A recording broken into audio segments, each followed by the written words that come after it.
અરે હું મજૂર જ છું. હા તો માજી કે સાહેબ અમે મજૂરિયા. હું મજૂર જ છું.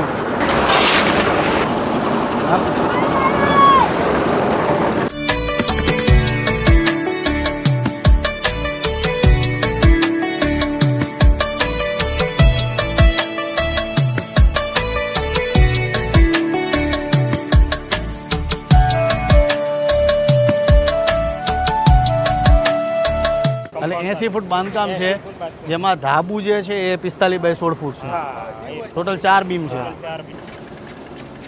ધાબા પર ટોટલ 4 બીમ છે અને અમારું બાંધકામ છે 80 ફૂટનું છે, જેમાં ખાલી ધાબુ છે 45 બાય 16નું ધાબુ છે, એટલે મોટું છે. 2 મોટા મોટા રૂમ છે, જેમાં કિચન છે અને ઓસરી છે અને 4 બીમ છે. આ એક બીમ છે, આગળ 2 બીમ છે અને આગળ એક, એટલે ટોટલ મળીને ટોટલ 4 બીમ છે. અને બાંધકામ આપણું સુપર થઈ રહ્યું છે અત્યારે, મજબૂતીથી કામ થઈ